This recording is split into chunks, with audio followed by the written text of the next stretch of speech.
For years, the Democrats have been saying that, hey, in this nation, crime is actually falling. So ignore your lying eyes, ignore your personal experiences, and ignore all those news stories you've been seeing because we are as safe as we've ever been. And there's a few reasons why they're able to say this. And of course, that's what's being discussed over here with Representative Biggs completely destroying Jerry Nadler's narrative. But before we get to these clips, don't forget to like, comment, and subscribe on this video so we can break through the algorithms. Here we go. H.R. 8205 is yet another vehicle for Republican campaign messaging that does nothing to help the American people. This bill, which would amend the federal insurance fraud statute to define, quote, the business of insurance, unquote, to include the posting of any kind of monetary bail, does nothing to address violent crime. It is simply another attempt by Republicans to claim that Democrats are soft on crime and to distract the American people from the indisputable fact that crime is down across the country, and it has been for several years.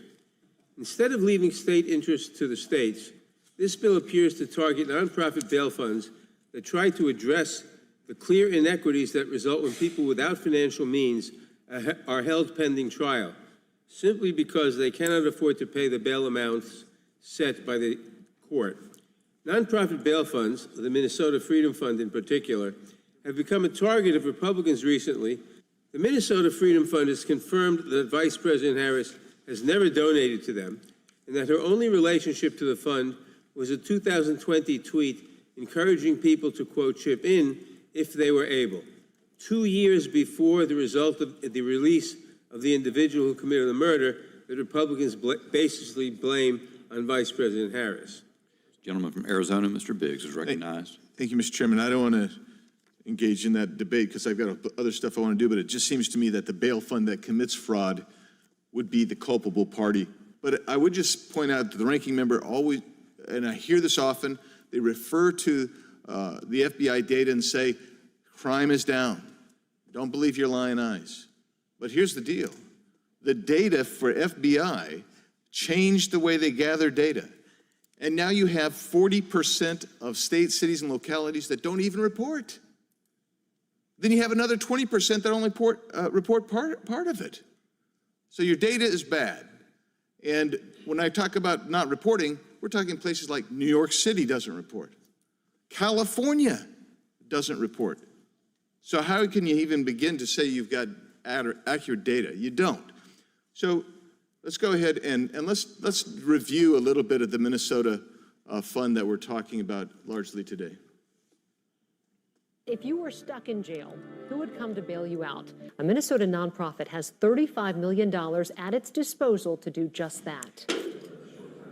It may just be the closest thing to a get-out-of-jail-free card. Jaleel Stallings, charged with attempted murder, prosecutors say he shot at a SWAT team during the riots in May.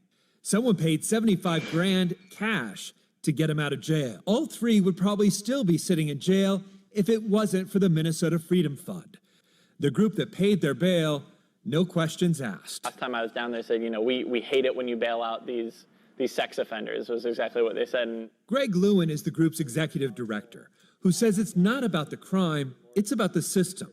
I often don't even look at a charge specifics when I bail someone out. I'll see it after I pay the bail because it's not the point.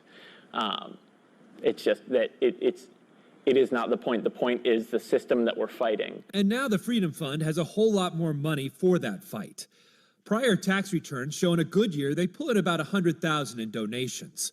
But after the police killing of George Floyd and supportive tweets from Hollywood celebrities, they've now received more than $35 million in contributions. As riots shook cities across the United States in 2020, then Senator Kamala Harris authored a little-known blog post urging the public to help demonstrators by donating to a bail fund. Harris is still fundraising on behalf of the controversial charity, according to Act Blue. Harris wrote in the blog post, quote, "I stand with those protesting George Floyd's murder." She then asked people to make a contribution to the Minnesota Freedom Fund. Harris, in June 2020, famously posted a tweet asking people to chip into the Freedom Fund. Since then, the bail fund has freed George Howard, who pleaded guilty to second-degree murder for shooting and killing a man in 2020 in Minneapolis. Sean Tillman of St. Paul, who was sentenced to life in prison this year for first- and second-degree murder. Others who were freed in connection to the bail fund include Darnica Floyd, who was sentenced to prison in 2021 for stabbing a man to death. I am very clear that some of the success that we've been able to achieve around criminal justice reform would not have happened in recent years were it not for Black Lives Matter. She talked about freeing protesters, but you heard the director say, we don't even care what the charges are. We don't care what the charges are. It had nothing to do with protests.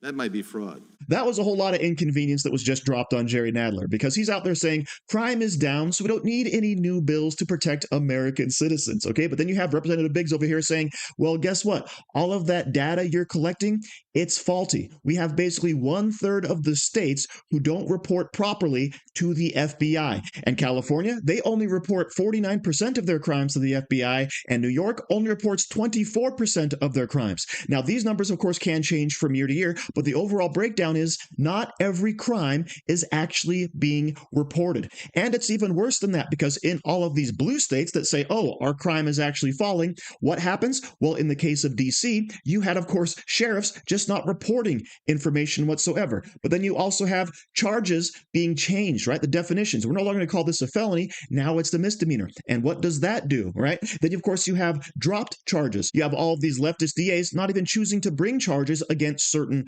groups, okay? And this is happening over and over and over again. And what this hearing was actually about was H.R. 8205. And what that basically does is says that, well, remember all of those BLM riots where people were being arrested for being incredibly violent? There were a whole bunch of funds that were set up that people could actually donate to bail those people out. And Kamala Harris, yes, the acting vice president at the time, actually endorsed one of them. And that was the one that was highlighted in the clip. And what did they do with all of that money? They didn't bail out violent protesters. They bailed out anybody that was the right skin color because it was about fighting the system. They didn't care what the crime actually was or when it actually happened. All that mattered was the type of person who actually committed the crime. And that's what's being pointed out by Representative Biggs. Okay, you have this fund being set up specifically to bail out protesters. And what did they do with it? Oh, they were bailing out people accused of murder and assault and other horrible crimes. And as he said, this may be fraud. And that, of course, is what this bill was all about.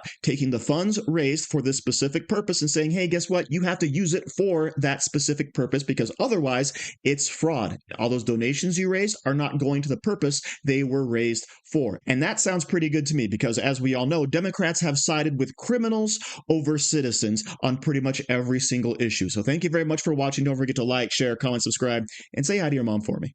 Do you like t-shirts? Of course you do. And now you can support the channel by buying an Angry Teacher t-shirt designed by me, Angry Teacher. So if you like America, if you like freedom, if you like liberty, then go ahead and click the link in the description where all designs, of course, are 100% mother approved. So enjoy yourself and find something you like today.